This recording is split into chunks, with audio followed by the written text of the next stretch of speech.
Hey there, and welcome to another Nerdy Reviews. I'm the Absolute Nerd, but you can just call me Brisson. Today, we're going to be reviewing Gundam Build Divers Re-Rise. Now, let me just give you this real quick here. If you're watching this on Twitch, make sure to follow me on my Twitch channel. If you're watching this on YouTube, like my video, subscribe to my channel, leave a comment down below. I want to hear from you guys. What do you guys think about this series or my opinions on it? That being said, let's go ahead and jump right in onto this here. We're going to start off simple and fresh with the story. So, Gundam Build Divers Re-Rise. I'm going to try and just call it Re-Rise from this point here. Re-Rise basically takes place 2 years after the ending of Gundam Build Divers. We follow Hirito and 3 other players as they band together to take on a new story mission that was just recently released. However, this story mission seems to be a little bit strange and real at times for the players. That's the base level of the story here. It does evolve a little bit. I would not say too far away, but it does evolve from that point here. Now, Re-Rise is a 26-episode series that aired on Gundam Info's channel on YouTube back on October 10th of 2019. In fact, it's been the 2-year anniversary at this point here. Now, this is a direct sequel to Gundam Build Divers. However, while watching this, I'm going to tell you right now, if you watched Divers beforehand, it will not feel like it's a sequel. Not for a long while.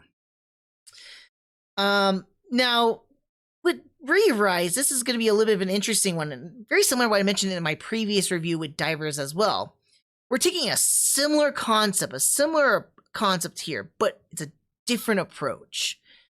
Now, I've mentioned before here too, where Build Fighters, or the Build series, or Build Universe, I take it completely different from the Gundam franchise. It's kind of like a moon that orbits around it because it's very different in a lot of different types of tones and atmosphere and storytelling compared to anything else in the Gundam franchise. Mostly is war drama, and it's kind of like toy/shonen anime. At this point now, we're kind of getting closer towards an isekai and toys rather than anything else. Now, with Re-Rise, I mentioned this previously too, but Shinya Watada returns again as the director. This is the 3rd time he's directing a Build series. He originally directed Build Fighters Try. He did the last series, Gundam Build Divers, and now he's doing Gundam Build Divers Re-Rise, or did do that one. But unlike Divers, where Divers is very similar to Try, where they're very lighthearted, very fun with a lot of likable characters too, fun and interesting action itself too. Re-Rise takes a very different approach. Again, same concept. We're still in the world of Gunpla Battle. We're still in this MMO. We still have our furries, and I'll talk a little bit more about that too. Not by a whole lot, but it takes a very different approach. Same universe, but different approach. And when I talk about different approach, it's a different atmosphere, a different tone, and different themes throughout this entire series. Re-Rise is pretty much a much more serious, at times even darker, than anything else in the Build series thus far. It's, again, a very different direction. I don't know how I would say that if it's a good or bad. I've heard different things from a lot of other people where they would say, like, I didn't like it because of the different direction, not what I was expecting. For me, it's a little bit of a weird thing, especially this is the last series I am reviewing right now, the Gundam franchise, minus Gundam Breaker Battlogue, which will be coming out very shortly. But it's just this different take, right? We've had 3 back-to-back lighthearted anime series, and then we get something that's much more serious, almost in tone to Gundam, like the Gundam franchise itself.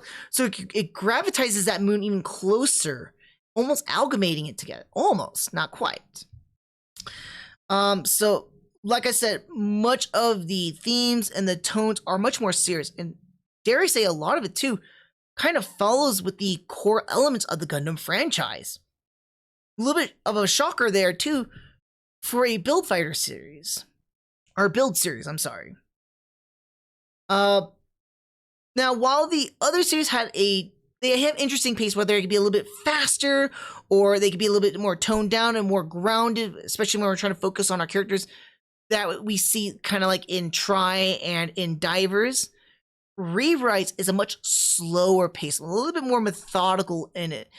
We focus a lot more on that seriousness with our characters. A lot of them are very flawed kind of characters, have a lot of serious issues in real life that they kind of bring it into the game world at points. So it's kind of interesting to see a lot of this comparatively than we've seen in any of the other build series so far.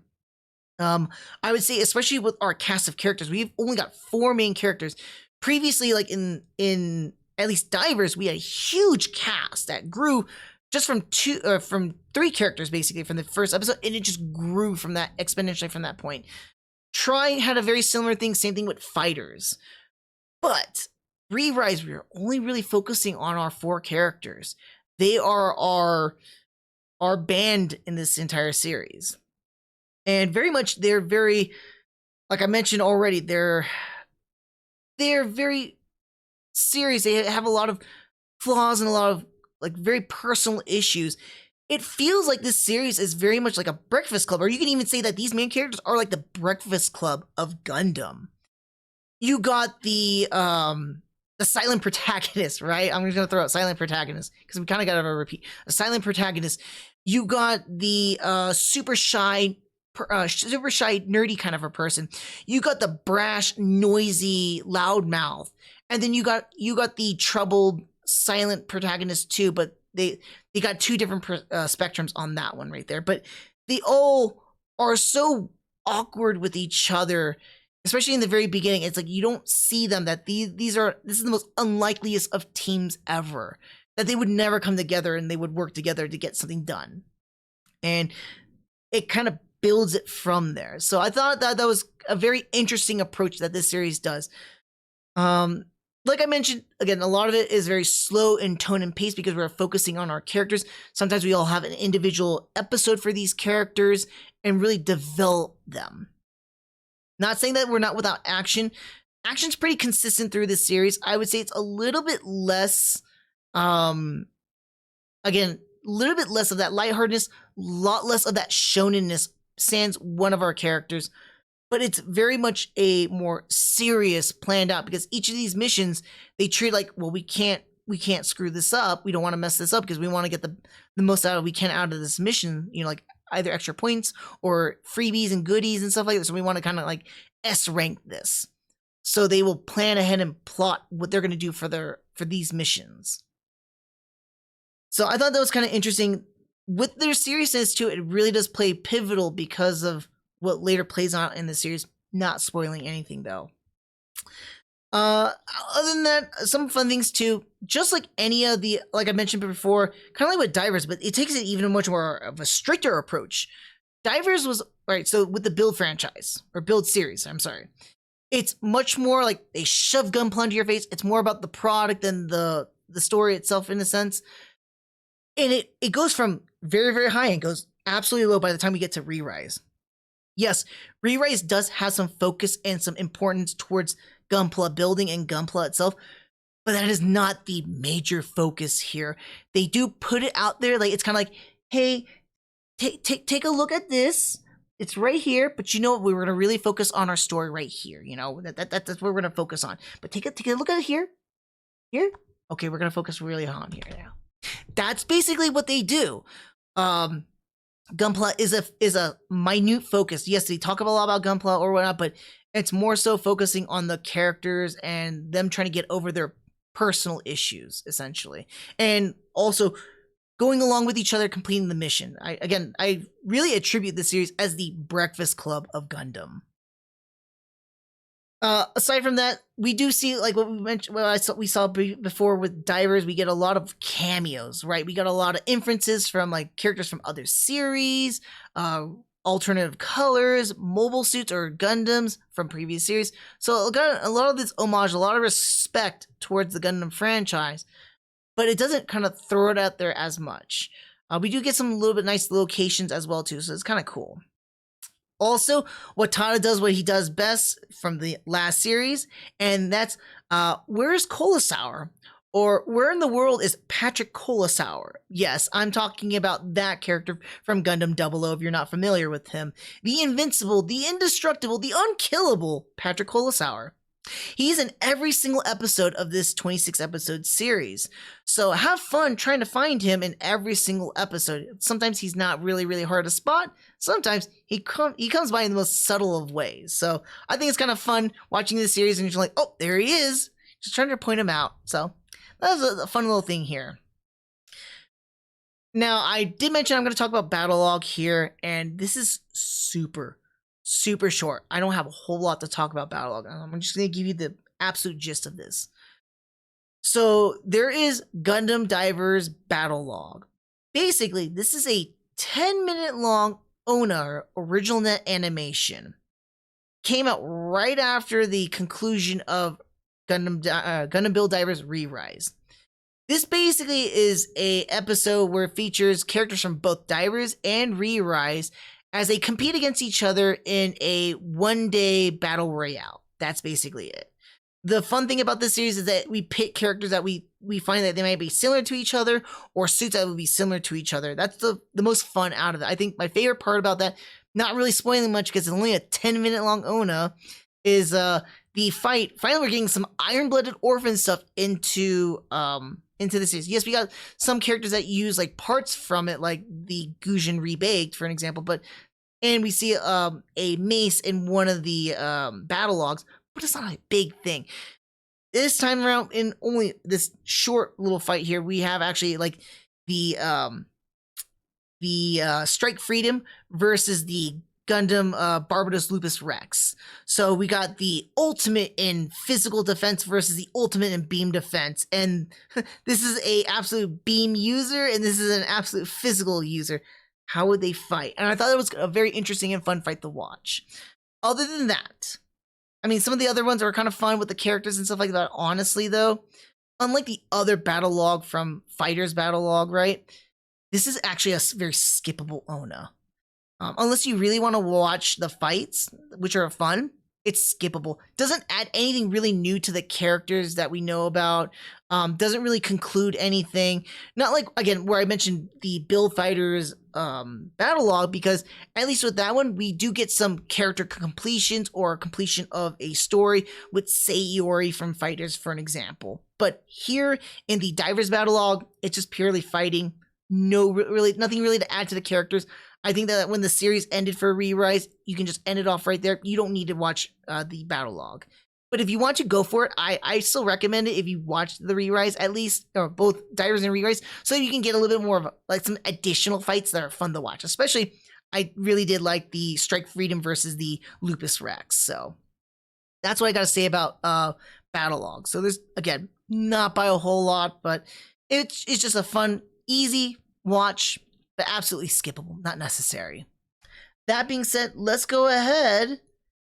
We're going to jump right into spoiler territory, folks. So if you don't want any spoilers, here's your chance to run away right now.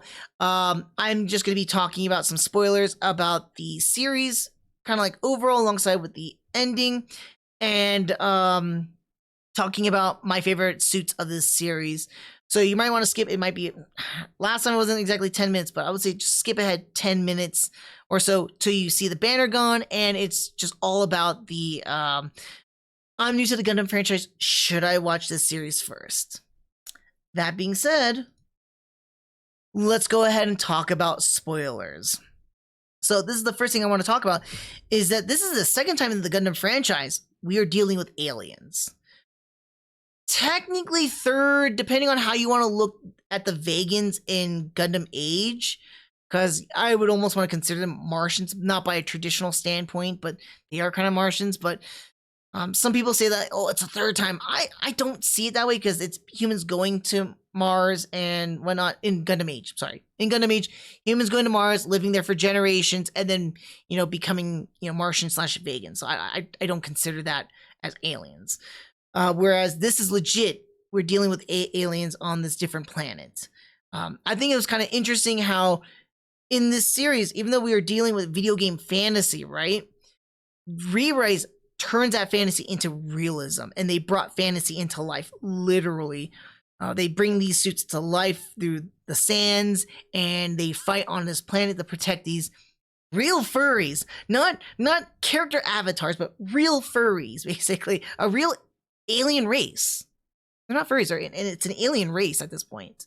So I think it was just kind of fascinating. We're really stepping out of the bounds where Divers grounded everything in reality. Re-Rise took it out there, and I think it kind of fulfills. If we don't make any more build series, I think it fulfills the whole entire quadrilogy at this point, because Build Fighters, when it first started off, was in real life, but very fantasy with Reiji, right? And then we go to Tribe, which is straight up serious, real life only. None of this like crazy, except for the very end of the Island Wars, where we get tied back towards fighters, right? But it's all serious throughout. Then we get Divers, which is again set in a video game world, but it's very, very serious. So we got two core. It's kind of like an Oreo or like a sandwich or something like that. We got this core good stuff of like seriousness, right? Or the funness in a real world. And then the outer, this breading, right? Or the cookie. I like to think of it as an Oreo, right? Because I love Oreos. It's the hard cookie. It is the bringing us back into that fantasy realm. And that's what Re-Rise kind of does, especially towards that very end, is that we are no longer in this real world. We are now back in a fantasy setting. So it just kind of completes it, full circles the build series. And I think if we don't make any more build series afterwards, it would complete that circle. I'm pretty sure though, with how the build series is, they'll probably make another one. I don't know how they will or what they will do, or if they will sequel it or not. No one will know but Sunrise at this point, but I think it's a kind of nice way how it ends it off at this current point in time. That being said, too, I mentioned this earlier in the review when it came to being a direct sequel, but we wouldn't find out about it till much later in the series, because as we watch a series and they kind of take on the name of Build Divers, it's so weird that our crew here, it doesn't feel like it's in the same universe. We know that for a fact, but it doesn't feel like a sequel. Like, how is this related in that sense? Like, what happened to our Build Divers from before? Whatever happened, what's going on? It's not until episode 19 to 20 that we get Hiruto's backstory and kind of flashbacks to the events that occurred in Divers and how Hiruto was involved in all that jazz. So I thought that was kind of interesting and nice to see a lot of his backstory and finally getting some tie-ins to that when we also get a furthermore tie-in in episode 24 where we actually have the Build Divers cameo in the episode with a lot of other reoccurring characters from Divers show up to assist our new divers in their quest to save Eldoria. I'm saying the name correctly. The only thing I didn't like about this whole backstory, though, I feel like it was so thought after, though. It was really more frustrating for me with Hiruto's character because it didn't make sense for him. It doesn't really give a real explanation as to why he does not like teaming up or why he left Avalon.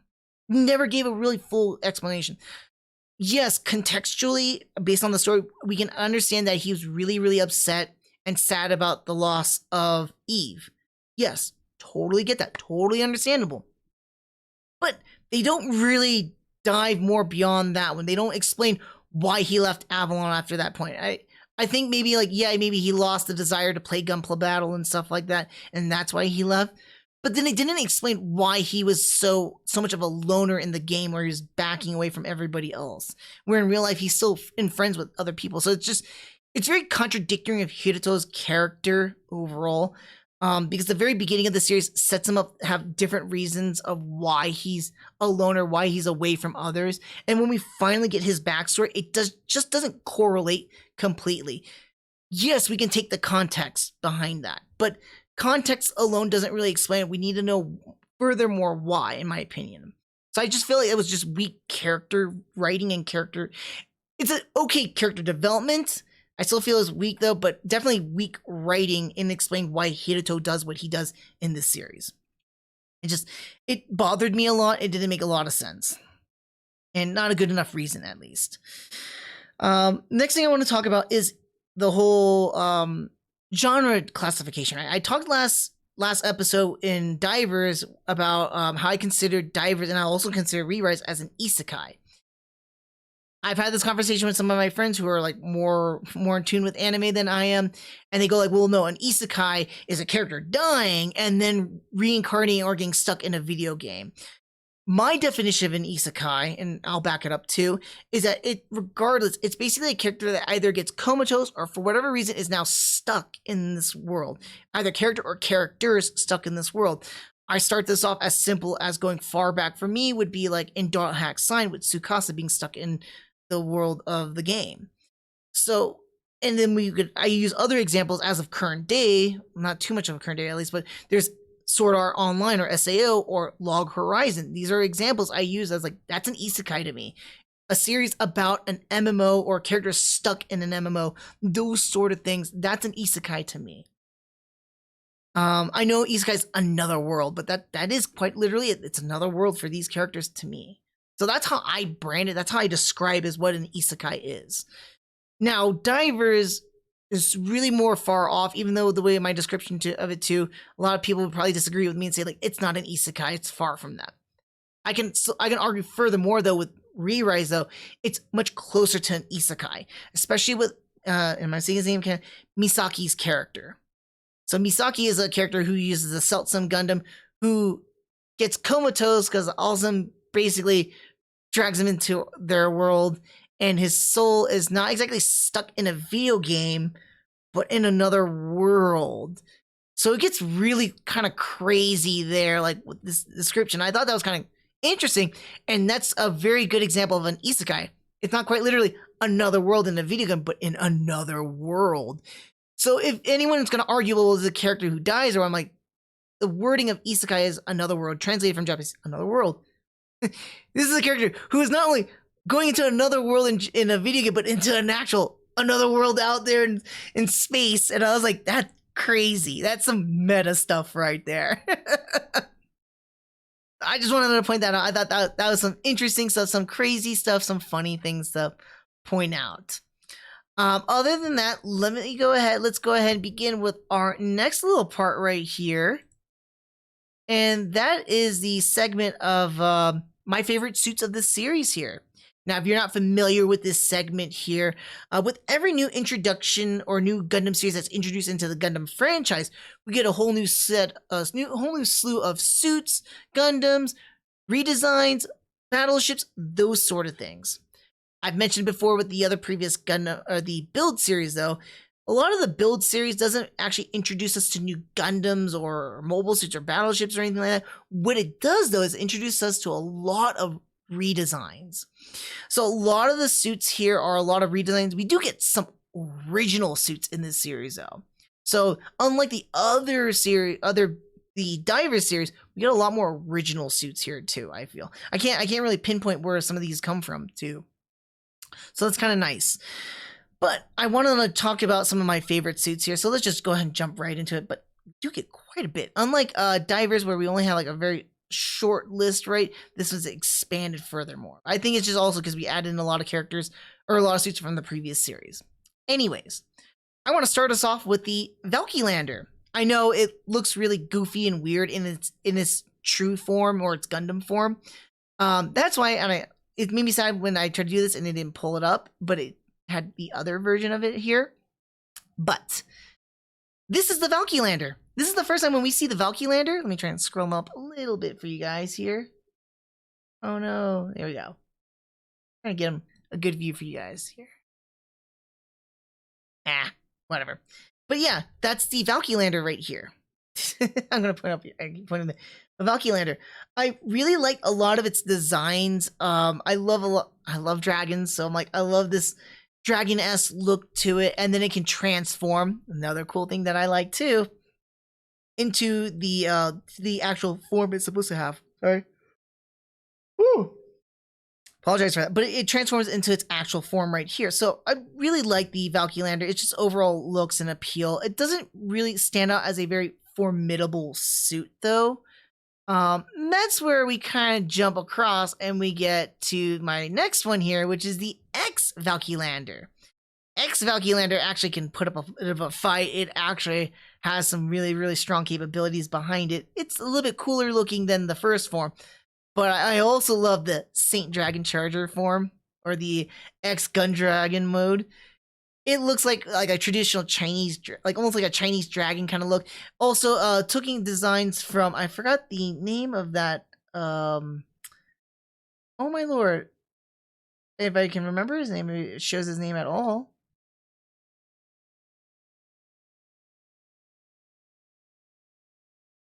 All right, I suck. I can't remember his name. There's the Sacred Beast. I'm just gonna call him Sacred Beast because that's how I remember it. They keep saying Sacred Beast, Sacred Beast, Sacred Beast, but he actually has a name. But Par takes the designs of the Sacred Beast and he utilizes that for the design for his redesign of the Valkylander, or in this case, the X Valkylander. So I really like that design right there. We don't get to see it too much in this form. We mostly see it in this form right here. Makes me a little bit sad, but we do get to see it to some extent in this form. But I like both the Valkylander and X Valkylander. Again, dragons that transform into Gundams. What's more to say about that one? So my next favorite suit, though, in the series, oddly enough, is not any other traditional suit. Now, I made fun of this back in the Try review with the Super Femina. So the Mobile Doll May is actually another interesting looking suit right here, because it's actually a legitimate suit this time around. It was used to fight in combat. It's actually the controller of May's Wodom pod. It's inside of this thing. But it's super agile, super like shooty, and super shooty. Really cool looking design. Yeah, really like it a lot. It has its place. It has its utilization.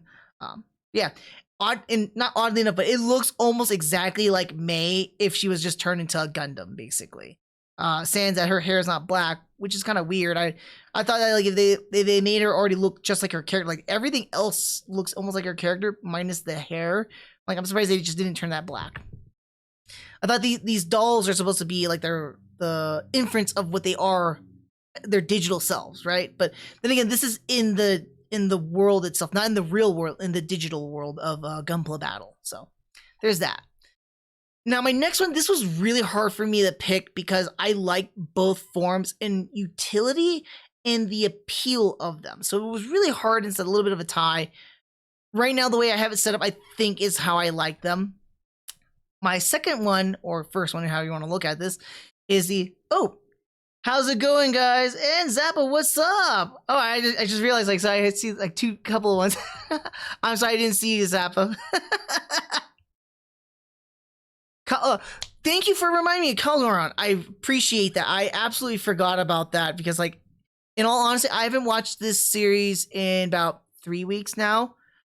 So I'm finally getting around to finally reviewing this one after a little bit of a hiatus on Gundam, at least. Looks like the cast from Final Fantasy. You know what? Not too far off from now, especially with the mobile dolls. I could pull up Sarah because I think Sarah shows up here. So like a good example, like, so we got mobile doll May right there, and then we got mobile doll Sarah, and it definitely looks like something like, it looks like the I forgot the robot race's name in Phantasy Star Online, but it looks very much like the robot race, pretty much. So I thought that's actually a nice little point to bring out. I've never really thought about that offhand. I haven't played Phantasy Star Online not since the DS. That's like more than 10 years ago. Oh man. Oh, Cass. Thank you. It's Cass. Thank you. I'm like, wait a second. What was it called? Yes, there you go. But continuing onwards though, with the second one is the Mars 4 Gundam here. Basing it off of the planet Mars. I kind of like, so Hiruto has an interesting system where it's the core Gundam, and then it's based off of the armaments that they can be added towards the core Gundam as part of the planets in our solar system. I thought it was kind of unique and nice. Each of them having a different type of fighting tactic. Mars 4 is something I really did like. We see Mars 4 more frequent than the other ones, besides Core Gundam and Earth 3, if I'm remembering correctly. And Mars 4 was mostly a close quarters, close combat type of a suit. Actually, it's actually really cool in the Gundam Breaker mobile game. I did like a lot of its parts too. But in the series, it's actually really, really neat, cool. I love the sword. I don't think, they don't have any picture of the sword itself. And like I was mentioning, it kind of has the combination with the core fighter that it uses, or the fighter. And so they have these like different armors are different settings on the fighter itself. So I thought it was kind of cool. We don't see it as often like that, but it's super cool. Let me take a look right here. Mercury. Okay, so it's funny that you mentioned about that, Zava, with the whole aquatic types, because I do like amphibious suits as well. Not a whole lot of them, but like a lot of the amphibious suits I mentioned in my previous reviews, like the I like a guy. I love the Hygog Kapools. I die for a Kapool, and I love them that they keep showing up. It's funny. The last review that I did for divers, the Momo Kapool played up pretty high. She was that was a second tier suit to me in my setting right here. Oh, you're watching on both accounts. Oh, awesome! Thank you. But yeah, so that's what we had for the Mars 4. I did like the armor setting it had right there. I think we've seen it like only a few times, and we always see like a lot of the armor sets too at the beginning of the end, or the beginning credits, like at the very end of that opening credits portion. It's really, really nice and cool. Very formidable suit though. I think a lot of it, especially when it's kind of like it's called like the Heat Sword 4. It's based off of the kind of like 00 in a sense. Sorry, 00 Quant, if I'm not mistaken. But cool looking suit overall. I love its utility behind it. But if I'm going to talk about my favorite one in the entire series, it's very weird that I say this too, and I'll explain a little bit more. But my favorite one is the Uraven Gundam. I'm surprised they didn't call it the Uranus Gundam or anything like that, because it's based off Uranus. But so here's the armor. I just want to show off the armor first, because we do see this like a couple times too. It's very cool looking, very, very sleek, kind of like a jet fighter, like a traditional jet fighter, right? So I kind of like that a lot. But the Uraven Gundam is a unique kind of a Gundam, and it's very rare because I don't like these kind of like this fighting style or suits, but it's a sniping Gundam.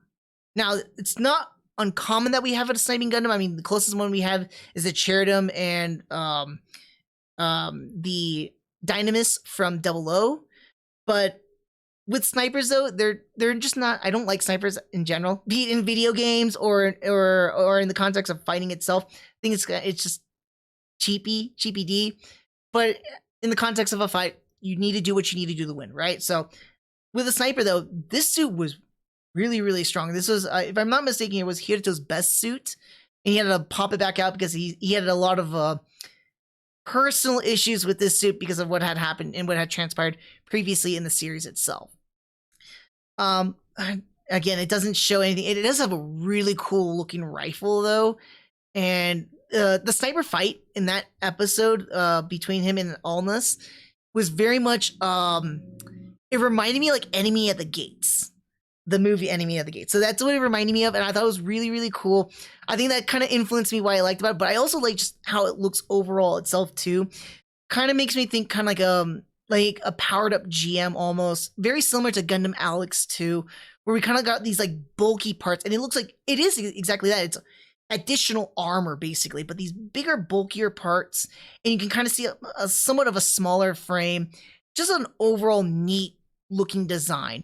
Not as pointy or like finny as some of the other ones or anything like that, but I just like how grounded it is and how armored up it is. But that's pretty much like it is what it is. That's why I'm like, it's a little bit hard for me to pick between the Uraven Gundam or the Mars 4, because both of them I liked. If it goes by fighting style, I'm very much I love close quarters, I love close combat, so I'm like, I love the Mars 4, but the design's not all the way up there. The Uraven Gundam design's really, really up there, but I don't like the fighting style for it. So I'm like, that's why I'm like, I'm kind of faltering. So I don't know. I try to think about like if I was gonna play this game, right? Which one I would probably be? I'm like, I'd probably be closer to like, you know, mid range to long range type. So Uraven Gundam would fit right up there in my alley. Well, that's pretty much it on that front right there. So let me go ahead and jump back over to here. Give me one moment here, and let me go ahead and let everybody else know too. So we're going to be done with the spoilers here. Boop, boop. And let me go and pull this up right.